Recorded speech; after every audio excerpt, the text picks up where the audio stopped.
Nous sommes maintenant dans la destinée. Si vous êtes trop pressé dans la destinée, Je t'informe encore au nom de Jésus. En toi, il y a un Dieu fort.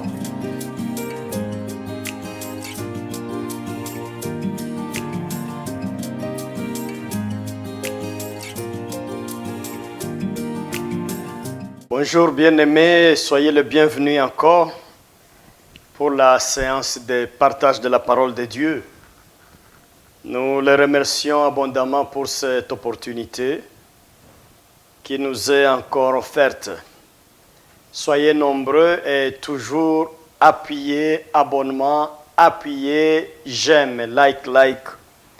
C'est la parole de Dieu vraiment nécessaire, importante pour notre vie.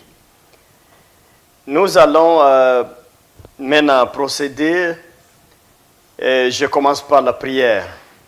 Père éternel, merci pour l'opportunité. J'ai béni le message. Que ton onction soit dessus, Seigneur, pour que ton peuple puisse en tirer bénéfice encore. Un encouragement, une force pour continuer, pour avancer. Seigneur, merci beaucoup et utilise-moi aussi comme ton outil au nom de Jésus-Christ. Amen. Je viens de parler pendant une bonne période de 12 secrets pour faire l'impossible, le rendre possible. Comment changer ce qui est impossible et le rendre possible. J'ai eu le temps de passer dans le sujet et montrer le pourquoi de faire ça. Je ne vais plus revenir en arrière, mais Dieu, il est spirituel. Dieu, il est surnaturel. Quand tu cherches Dieu, avant de le voir dans le naturel, dans le matériel, il faut d'abord bien le connaître dans le surnaturel, dans le spirituel.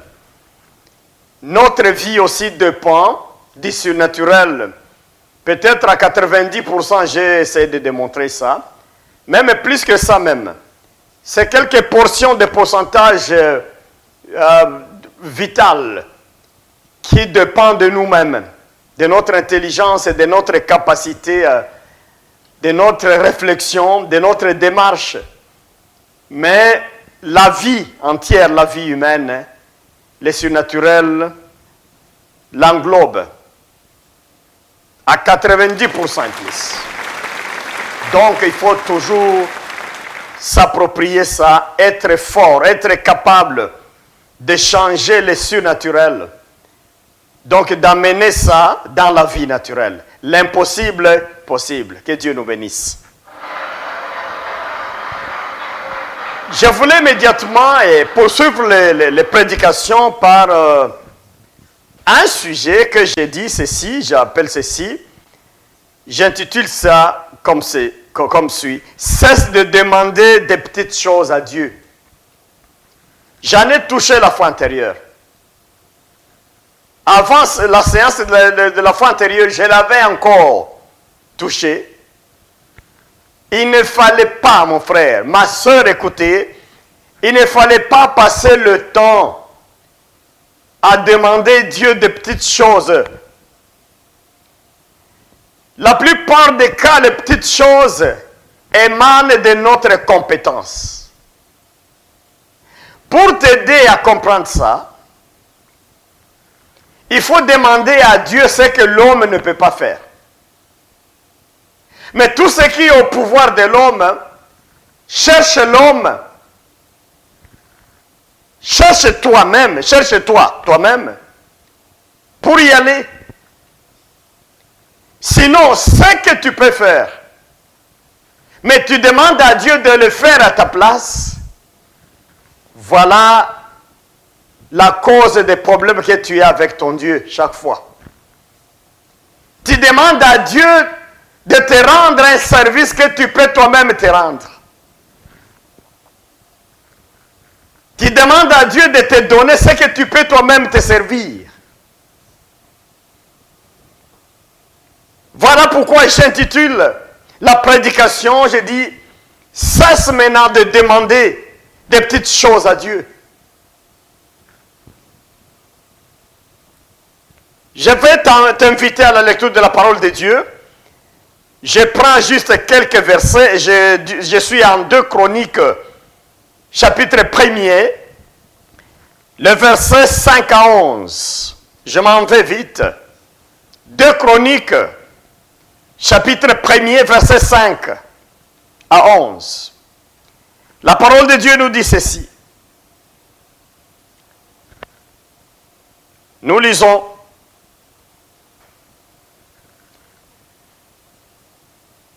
Devant le tabernacle se trouvait l'autel de bronze qu'avait fabriqué Betsalel, fils d'Uri, et petit-fils de Our. Et c'est cet autel que Salomon et l'assemblée recherchaient les seigneurs. Pour dire que c'est sur cet autel-là que Salomon et son groupe venaient chercher l'Éternel.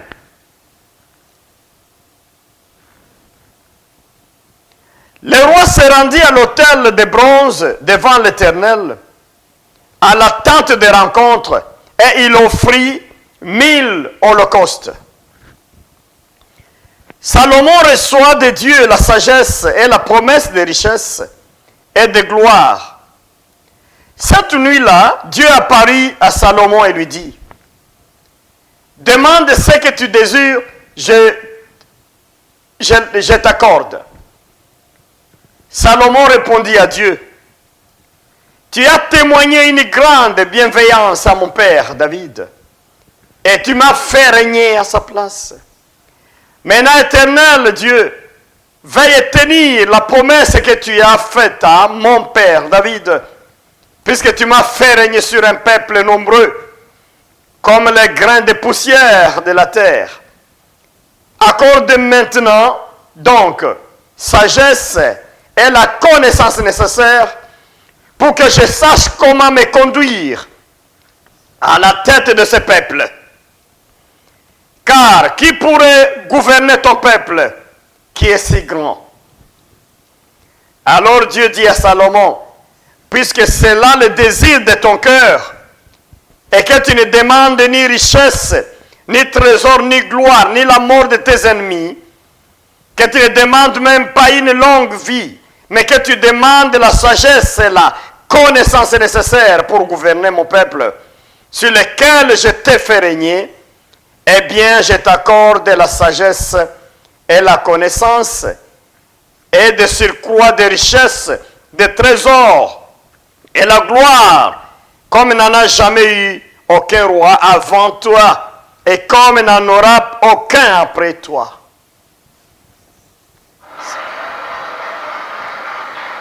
Salomon chercha l'Éternel. Ça, c'est connu.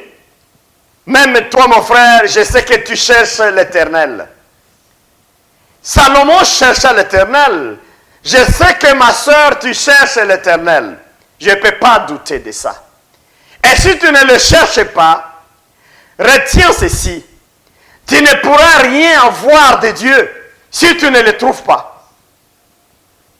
Tu ne pourras rien recevoir de Dieu si tu ne le cherches pas. Il faut chercher le Seigneur. En cherchant le Seigneur, Salomon offrit 1000 holocaustes, l'offrande. Je ne prêche pas l'offrande ici, aujourd'hui. Mais il y a beaucoup de notions, beaucoup d'hypothèses pour ou contre la notion d'offrande. Il y a des gens qui ne donnent pas. Mais je veux seulement t'informer en passant que la notion de donner, c'est une notion divine. Dans la nature de Dieu, lui donne tous les jours, il donne chaque minute, il donne chaque heure. Tu te rappelles comment il a donné son fils unique qu'il avait, mais il l'a offert aux humains pour leur salut. C'est pourquoi toi et moi aujourd'hui, nous sommes appelés enfants de Dieu. Par le sang de Jésus-Christ, nous avons été réconciliés. Regardez comment nous devenons les héritiers du royaume. Et pourtant, nous étions les damnés de la terre, les condamnés. Et ici, retenez ceci, mon frère. Il n'y a pas que nous, les humains, qui sommes la création de Dieu. Il y a d'autres créatures qu'on ne voit pas avec les yeux. Sur la planète, il y a d'autres créatures, d'ailleurs nombreuses. Mais Dieu a aimé l'homme, il a aimé le monde, il a aimé l'homme et le monde dans lequel il l'a créé. Le salut vient pour l'humanité, pour l'homme. Bien sûr, ce salut va aussi s'étendre pour d'autres créatures, à travers l'homme, bien sûr. Ça aussi, je ne développe pas aujourd'hui. Mais ce que je voulais te dire, celui qui t'a créé, lui, il a la personnalité de donner. Sa nature, c'est donner. Les chrétiens qui veulent recevoir des dieux ou des hommes, sans donner, vous vous trompez. Quand tu donnes, tu touches le cœur de Dieu. Puisque tu entres dans la fréquence de sa nature même, de donner. Les serviteurs de Dieu, ils ont beaucoup de soucis aujourd'hui. Quand ils enseignent concernant l'offrande, les holocaustes dans le terme de l'ancien, disons dans le terme hébreu ici, dans le terme hébraïque ici. Ils parlent d'holocauste. C'est l'offrande seulement. Chaque pasteur, chaque évangéliste qui parle de l'offrande aujourd'hui, il est nommé, il est surnommé d'autres surnoms là, de honte. Mais je t'assure, si tu lis ta Bible sérieusement, chaque action qu'un homme de Dieu a commis dans l'Ancien Testament, il précédait ça par l'offrande. S'il n'a pas fait ça au départ, si une action de Dieu se réalise, ça s'est passé aussi un acte d'holocauste ou d'offrande après ça. Si tu fais ça, tu présentes à l'église, tu présentes dans une congrégation, tu présentes devant un homme que Dieu a choisi, ton offrande. Tu n'as rien fait de spécial pour penser que c'est toi qui fais la vie à ces serviteurs-là. Non. Tu ne réponds qu'à la norme de Dieu. Dieu a la nature de donner. Donner. Que tu sois serviteur, que tu sois pasteur, tu sois qui, avec des titres, que tu sois chrétien, tu sois croyant en général, notre devoir de donner est toujours là. Nous devons donner. Salomon a donné. La Bible nous dit, si tu vois la logique, il avait la soif de Dieu, il cherchait l'autel avec son groupe. Il arrive devant l'autel, il offre les holocaustes. Et quand il a offert ça, regarde comment Dieu apparaît la nuit. Sur ce même lieu-là, c'est que Salomon n'était pas de retour chez lui, dans le royaume. Il était toujours au lieu éloigné là, pour faire son offrande. Et maintenant il termine ça, il dort dans ce lieu, dans ce milieu. Dieu l'a apparu à Salomon dans ce même lieu, avec la question, que veux-tu que je fasse pour toi? Et monsieur Salomon, une question pertinente. Écoutez, c'est la nature de Dieu. Je n'ai pas le temps aujourd'hui de te montrer dans la Bible tous les hommes de Dieu. Dieu a posé cette question. Que veux-tu que je fasse pour toi? Qu'est-ce que tu veux que je donne? Il est seulement question peut-être de prendre un contexte dans le Nouveau Testament. Je combine ça avec Marc. Marc 10. Et verset 51, la Bible nous dit ceci. La Bible nous dit ceci. Nous allons lire verset 51, Marc 10, 51. Jésus lui dit, « Que veux-tu que je fasse pour toi? » « Maître, lui répondit l'aveugle, « fais que je puisse voir. » Ça c'est Marc 10, 51. Donc, dans le caractère de Dieu, il a ce fait-là, il aime ça, il est toujours motivé de poser la question à la personne. Dans le contexte de Marc, c'est plutôt un aveugle. Jésus marche au milieu d'une grande foule. Et l'aveugle ici, il paraît être Barthélemy, disons Barthomée. Ça doit être lui, celui-ci ne le cite pas, Marc, Barthélemy plutôt, il ne le cite pas nommément, mais quand vous combinez avec Luc et Matthieu, vous trouvez que c'est Barthélemy dont il est question ici. Mais quand l'aveugle entend que c'est lui qui passe Jésus, il commence à crier, « Oh, Fils de Dieu! Fils de Dieu, guéris-moi, guéris-moi! Je voulais te voir. » Et Jésus a recommandé qu'on amène le monsieur. Ça n'était pas facile. Mais dès qu'on présente le monsieur, Jésus le voit. Jésus, il a les yeux, lui au moins. Jésus n'était pas aveugle. Il a les yeux physiques, il voit ça, bien que c'est un aveugle. Mais il pose encore la question, « Que veux-tu que je fasse pour toi ?» Monsieur Bartimée. Et l'aveugle va répondre, « Je voulais voir. Maître, je voulais voir. » Mais pourquoi? Pourquoi Jésus pose la question? Et pourtant, il voit déjà que l'homme souffre de l'aveugleté.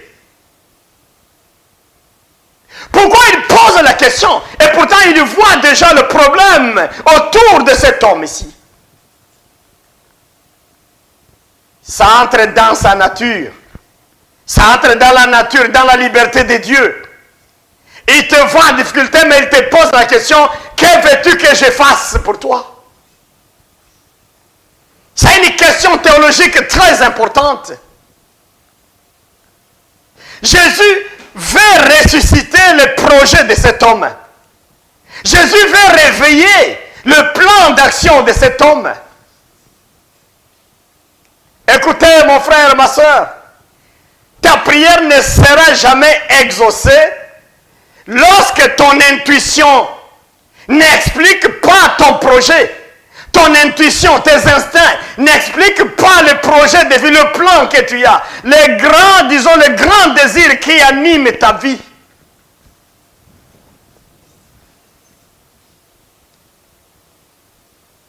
Habakkuk disait ceci.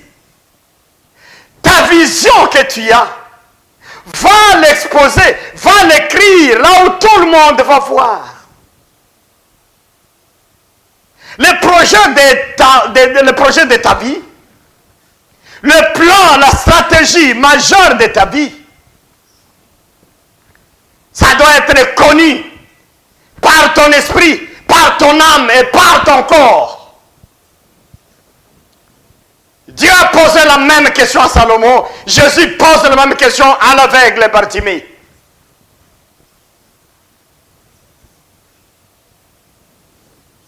Écoutez, quand Salomon a répondu ça, Dieu maintenant intervient. Et il dit, écoutez Salomon, comme tu n'as pas demandé des petites choses de ton intérêt toi-même, pour ta protection, écoutez, pour ta famille personnelle, mais tu as une vision large. Tu as les gens dans ta tête et dans ton cœur. Tu as les humains, tout un peuple. Tu vois l'intérêt de bien servir le peuple. Tu places ça en avant. de tes besoins personnels. Écoutez, je te donne ce que tu n'as pas demandé et je te donne ce que tu as demandé. Alléluia. Ce que tu as demandé, c'est quoi? Je te donne la sagesse. Je te donne aussi l'honneur. Je te donne la gloire qu'aucune personne n'aura sur la terre. Et ce que tu n'as pas demandé, je te donne la richesse comme jamais. Regarde la façon de Dieu. Écoutez maintenant, bien-aimés, pourquoi je dis, ça c'est de demander à Dieu des petites choses. Si Salomon demandait la maison, si Salomon demandait un véhicule, il demandait la mort d'un ennemi, les ennemis seront encore nombreux demain. Ils vont venir. Dans chaque société, il y a des ennemis. Il y a des gens contre toi. Et ils seront toujours là. Tu demandes une voiture, mais un jour, ça va vieillir. Amorti.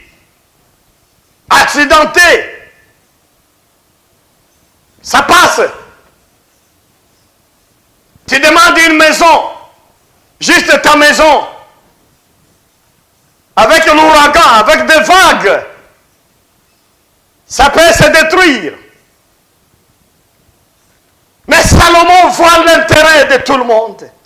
Donne-moi la sagesse pour bien servir ton peuple dans ce monde. Alléluia. Que tu sois pasteur, que tu sois chrétien, que tu sois serviteur, que tu sois n'importe quel croyant, à n'importe quel niveau là, si tu n'as pas l'intérêt du peuple dans ton cœur, écoute, tu ne trouveras jamais l'approbation du Seigneur.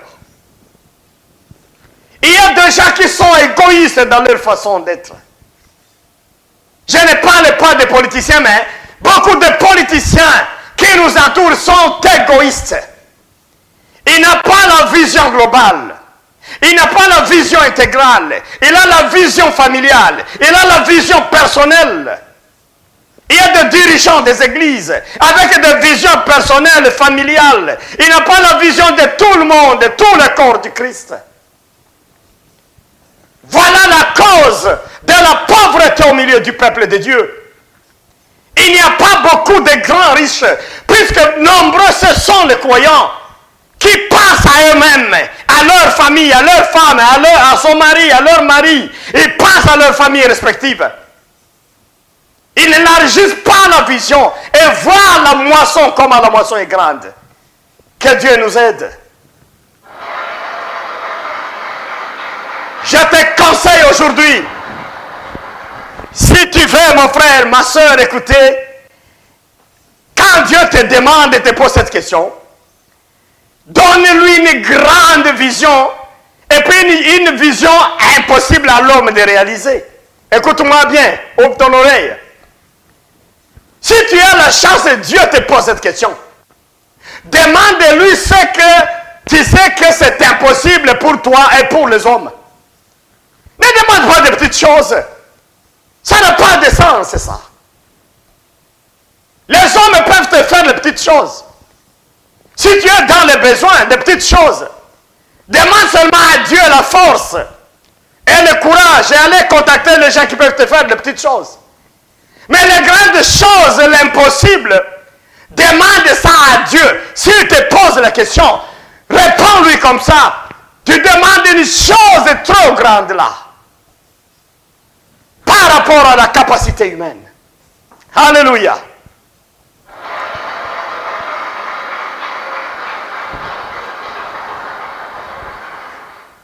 Je me rappelle, je suis dans les cellules de prière depuis le jeune âge. On va ici, on va là.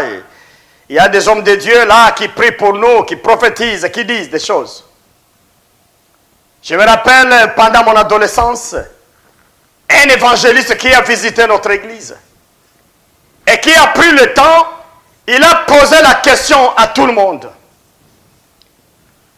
Chaque jeune devrait passer devant et prendre le micro et dire ce que il veut, ce qu'il désire, ce qu'il veut que Dieu fasse pour lui.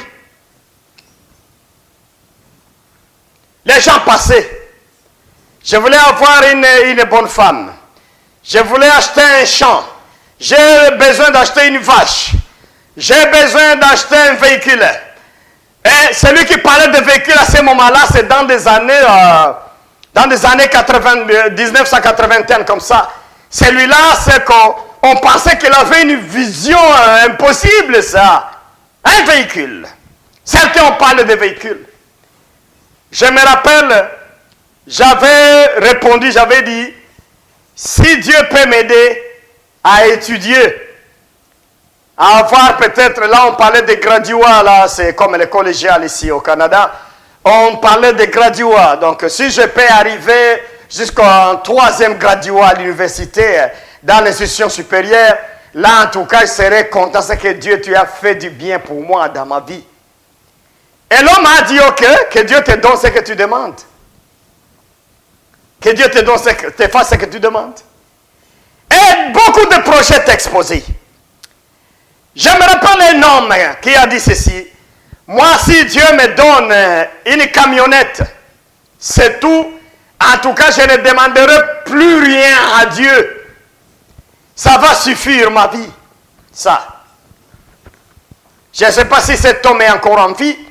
Je ne sais pas si Dieu l'a répondu finalement, s'il a eu dans la vie la camionnette qui demandait, je ne sais pas. Mais regarde, en ce qui me concerne, quand je termine le cycle secondaire, je m'en vais à l'université. J'ai pris Dieu, j'ai terminé les 3 ans, les graduats que j'avais dit. Je continue, j'ai terminé la licence que j'avais, je n'avais pas demandé. J'ai fait la maîtrise que je n'avais pas demandé.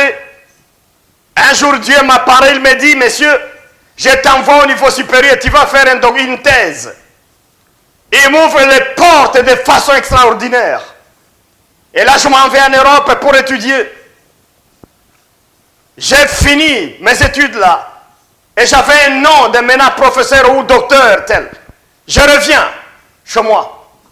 Mais quand je me mets à méditer la parole, je me dis, si Dieu me donnait seulement les graduats, là, les 3 ans de cycle post-secondaire, si Dieu, c'est comme les collégiales ici au Québec, au Canada, si Dieu me donnait seulement ça, est-ce que je serais content aujourd'hui? C'était une réponse partielle de ma vie. Je te dis qu'il y a des sujets que tu présentes à Dieu aujourd'hui, mais des sujets partiels.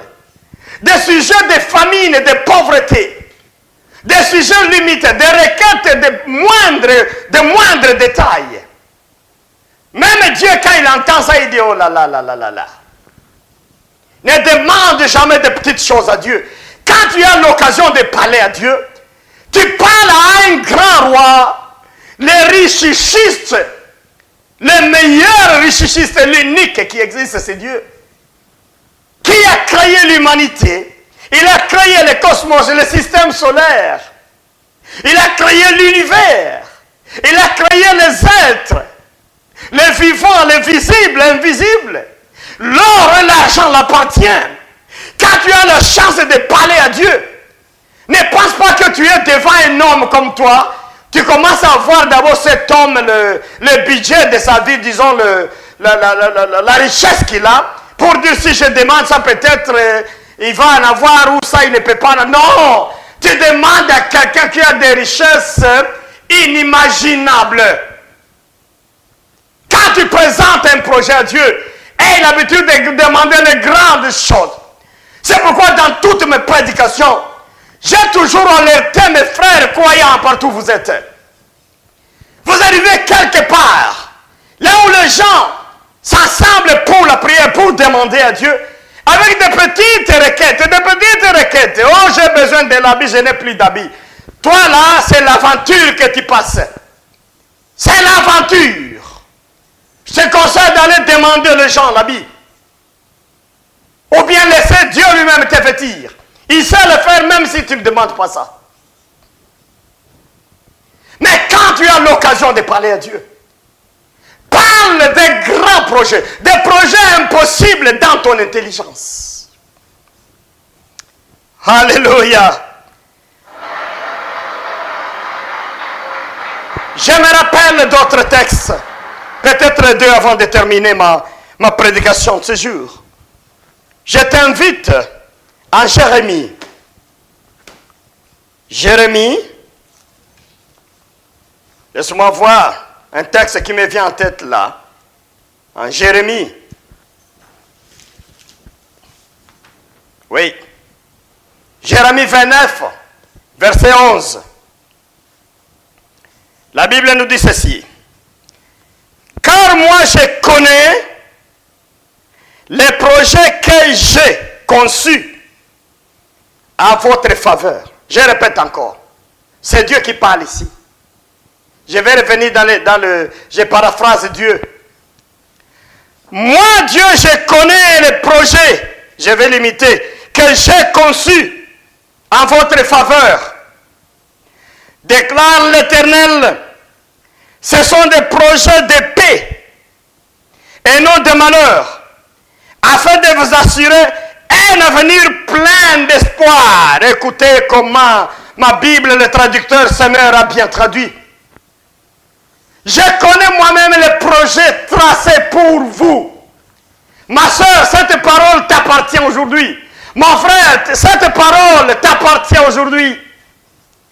Dieu est devant toi, il te dit, je connais les projets que j'ai préparés pour toi, que j'ai conçus pour toi. C'est des projets de paix pour rassurer un avenir plein d'assurance. Oh, alléluia. L'avenir plein d'espérance. Le véhicule que tu demandes ne peut pas te rassurer un avenir avec espérance. L'habit que tu demandes ne te rassure pas un avenir avec espérance. La plantation que tu cherches ne te garantit pas un avenir plein d'assurance. Tu dois savoir ce que tu dois chercher quand tu es devant Dieu. Nous devons corriger la façon de prier. Corrigeons le modèle, le système et la technique de la prière. Nous prions mal toujours, des futilités, des inutiles. Quand Dieu te donne, il te donne quelque chose qui garantit ton avenir avec beaucoup d'espérance. La réponse de Dieu, c'est une réponse réellement définitive. Quand Dieu te répond à une requête, réellement il te répond. Dans les évangiles, nous lisons ça. Jean nous dit ceci. Si le Fils te libère, tu seras réellement libéré. Tu seras réellement libre. En d'autres termes, si Dieu te répond, c'est que tu as la réponse à ces problèmes. Tu n'auras plus soif à cette question-là. Lui ne répond pas comme un homme. Il te donne 5 aujourd'hui, demain 10, demain. Non, non, non, non, non. Ça, c'est le cycle normal de la vie humaine, le cycle naturel de la vie. Cesse maintenant de demander les petites choses. Des fois, il te donne ce que tu demandes, mais il garde encore beaucoup de choses que tu n'as pas demandées. L'aveugle a demandé seulement de guérir, de voir. Et il a vu. C'est tout. Mais il pouvait dire, je voulais guérir et avoir la bénédiction. Maintenant, j'ai perdu beaucoup d'années. La bénédiction, par exemple, pour servir aussi les gens qui me donnaient les miettes là. Et pour servir d'autres pauvres. Jésus allait lui accorder ça. Mais c'est limite seulement à ça. Si Dieu s'est limité à te faire ce que tu demandes, regarde les 10 ans passés, les 20 ans, les 30 ans passés, tes sujets de prière, tes requêtes, des petites choses comme ça. Il y a des gens, Dieu a un projet merveilleux, un projet international, un projet universel. Mais quand il demande à Dieu, il demande un projet local, juste de son quartier, juste de sa famille, juste de sa chambre. Oh là là là là là là. Je t'invite à un autre texte. Je vais voir un psaume, voyons psaume 40 et verset 5. Écoutez ce que dit, c'est le psaume de David, on dit ça que ça appartient à David. Psaume 40, verset 5.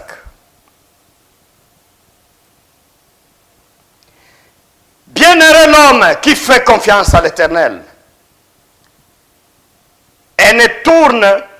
Est-ce que c'est ça le texte?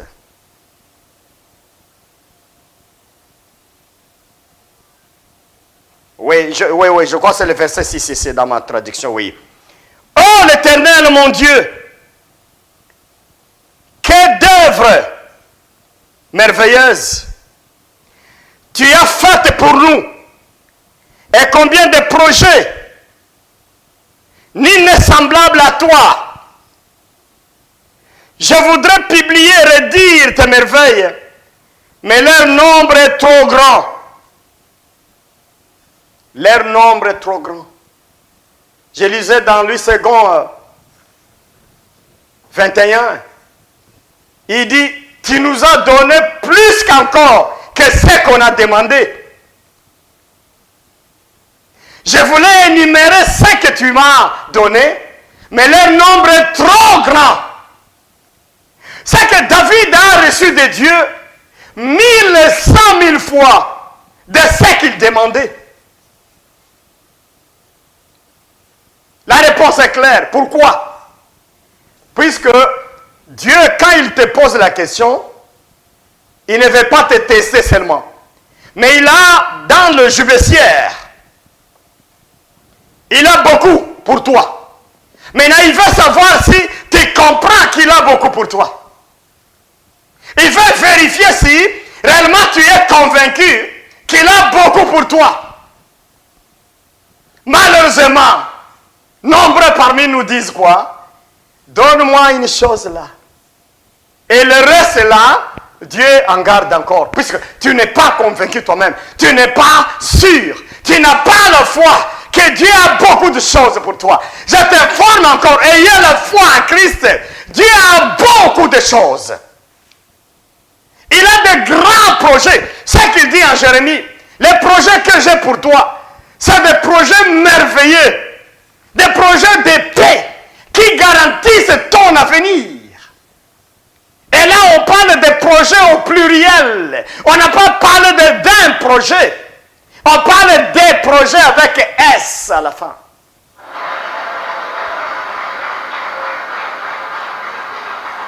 Qu'est-ce que tu demandes à Dieu?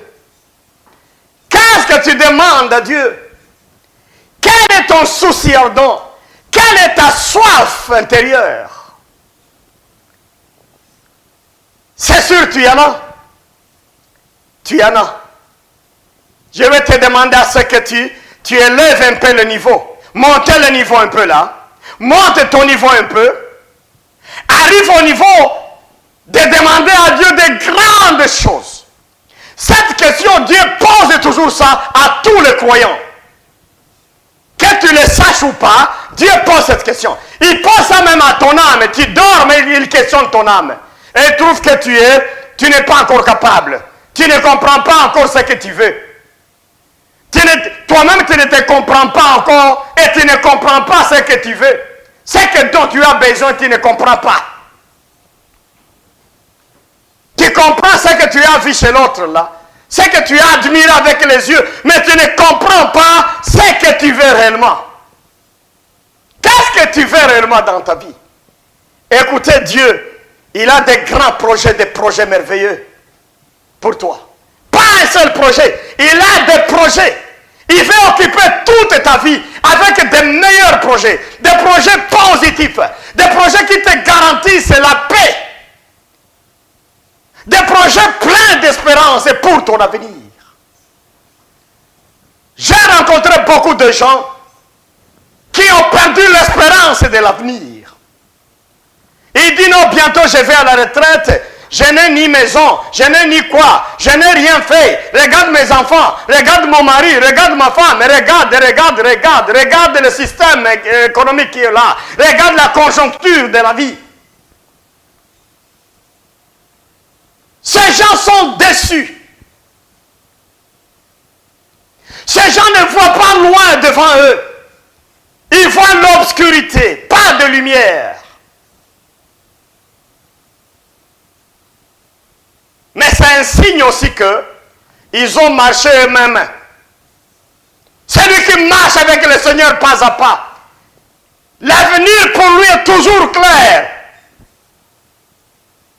L'avenir est lumineux toujours. L'avenir est plein d'espérance. Il n'y a pas de limite. L'âge ne fait pas la limite.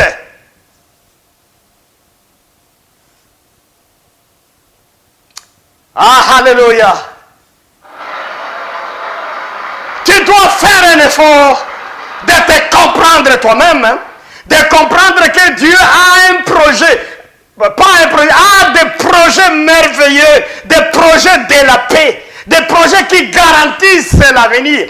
Tu vas passer dans ton avenir avec assurance, avec joie, avec force, avec puissance. Tu vas terminer dans la puissance. Alléluia.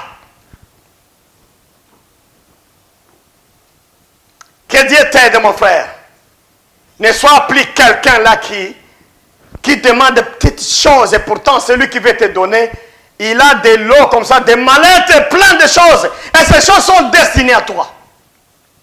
Même si cette planète peut passer encore des milliers d'années sans le retour de Jésus, Jésus a toujours de grandes mallettes pour chaque être humain.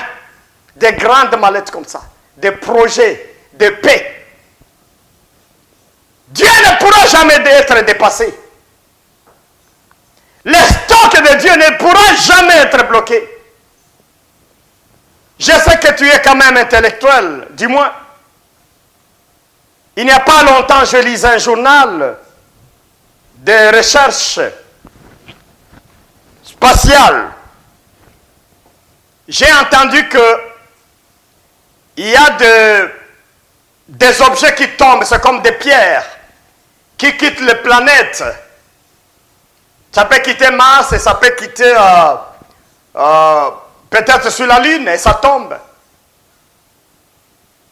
Et il y a un chercheur qui a trouvé des milliards et des milliards de kilogrammes d'or dans un objet qu'on a vu, disons en haut, qui tombait doucement là. Et évidemment, les astronomes, avec la NASA, ils font toujours l'effort d'aller casser ça au-dessus pour que ça ne puisse pas tomber sur des populations. Mais ça, c'est de l'or qu'on a vu. Ça y est là en haut, dans le deuxième monde ici, au niveau des planètes, d'autres planètes. Tu vas me dire que Dieu, il n'a plus, il n'a rien, c'est fini, le stock est fini pour te donner. Mais ce qu'il garde dans la planète, les minéraux de toutes sortes, même ceux qu'on ne connaît pas sur la planète. Le ciel même, là où Dieu il est, dans ce siège-là. Quand tu lis Apocalypse, c'est là quand tu apprends les sortes de minéraux qui se trouvent au ciel, là où Dieu préside. Ah non. Les océans ici, ça s'aille sur des minéraux. Ça, c'est la richesse de la création de Dieu. Tu penses que Dieu a manqué quoi te faire pour élever ton nom, élever ta vie, élever ton ministère? J'ai dit non. Le problème est que tu n'as pas la foi. Tu ne sais pas demander. Ce que tu demandes, c'est toutes des petites choses pour manger de jour. Et pourtant, il a, dans le lot là, dans le stock, il a beaucoup pour ton projet de vie là. Pour un avenir merveilleux. Bien-aimés en Christ, que le Seigneur vous bénisse. Vous allez me dire comment faire. Non, non. Comment faire, c'est quoi? Nous revenons dans ce qu'a dit monsieur Salomon. Sois toujours à la recherche de Dieu. Salomon recherchait toujours l'autel de Dieu. Sois toujours à la recherche de Dieu. Quand tu arrives à l'autel de Dieu, tu le découvres comme Salomon l'a découvert. Écoutez, donne l'Holocauste. L'Holocauste, c'est les offrandes.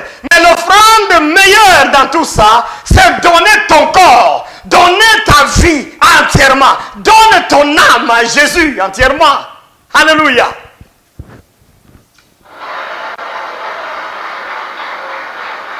Beaucoup de gens, ils aiment manger la bénédiction de Dieu, mais ils ne veulent pas être avec Dieu dans leur vécu quotidien. Donne toi-même comme l'offrande. David le dit, là où je lis tantôt, là, c'est en psaume 40, verset 5, écoutez, si je peux aller à verset 6 pour terminer, il dit ceci, David, il dit, c'est maintenant verset 7, tu n'as voulu ni offrande, je suis en psaume 40, verset 7, tu n'as voulu ni offrande ni sacrifice, tu m'as ouvert l'oreille, car tu m'as demandé ni holocauste ni sacrifice, pour expier les péchés, mais tu m'as demandé l'oreille. Tu m'as demandé l'oreille, c'est-à-dire quoi? Tu as voulu que je t'écoute. Tu m'as enseigné, tu voulais que je maîtrise les leçons, que je maîtrise la connaissance de Dieu. C'est pourquoi j'ai dit, il faut chercher Dieu. David l'a dit, mais Salomon aussi l'a dit. Il était à la recherche de Dieu. Quand tu cherches Dieu, il t'ouvre les oreilles. Il te fait comprendre son plan pour toi. Et quand il va te poser la question, tu seras rapide là à répondre et dire, je demande ça.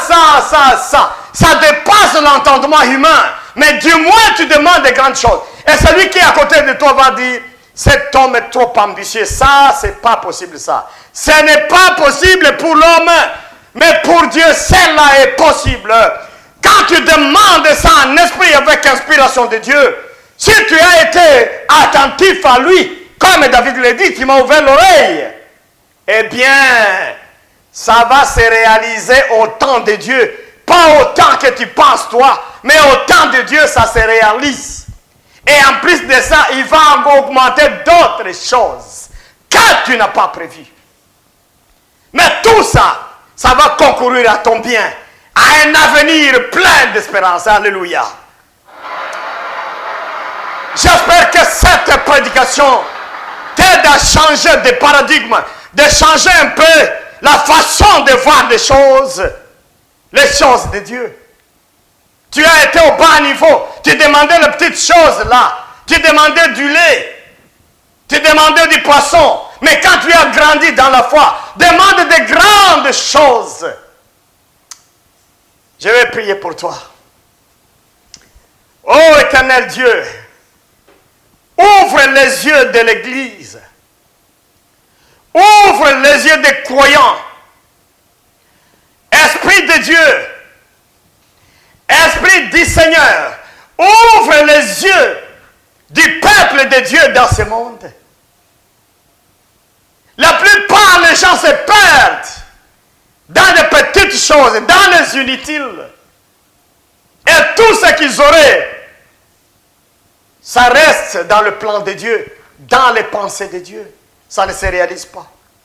Puisque ces gens ne croient pas, ils croient aux petites choses, ils croient à un Dieu petit, ils croient à un Dieu limité, à un Dieu fatigué. Et pourtant, toi, tu es éternel. Tu es un Dieu qui ne se fatigue pas, qui ne s'épuise pas. Ton stock ne peut pas s'épuiser. Tu as créé par ta parole puissante, qui a créé cette terre. Oh, alléluia. J'ai prié pour ces bien-aimés, mes frères et mes sœurs, partout ils m'écoutent dans le monde. que leur façon de voir puisse changer. Donne-leur l'oreille pour t'entendre. Donne-leur les yeux pour voir, pour te voir. Donne-leur la soif de te chercher, comme tu as inspiré Salomon. Tu l'as motivé à te chercher, et il t'a cherché. Il s'est offert lui-même comme holocauste. Et la nuit, tu es venu parler et tu as posé la question. Pose la question à mon frère.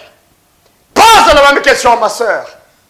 Et fais à ce que, Seigneur, par l'Esprit de Dieu, il puisse répondre selon la grandeur et la gloire et la puissance de toi, ô Dieu, dans leur vie.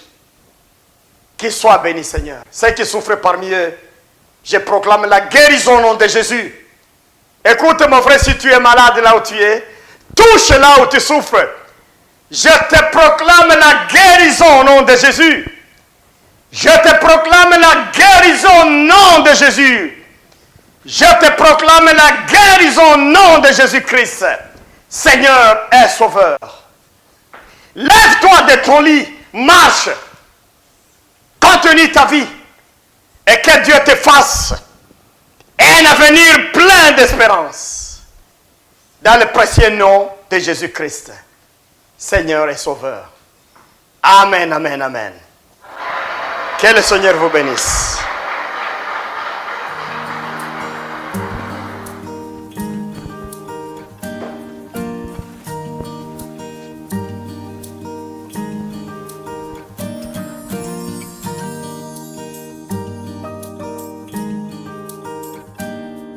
Nous sommes maintenant dans la destinée. Si vous êtes trop pressé dans la destinée, Je t'informe encore au nom de Jésus. En toi, il y a un Dieu fort.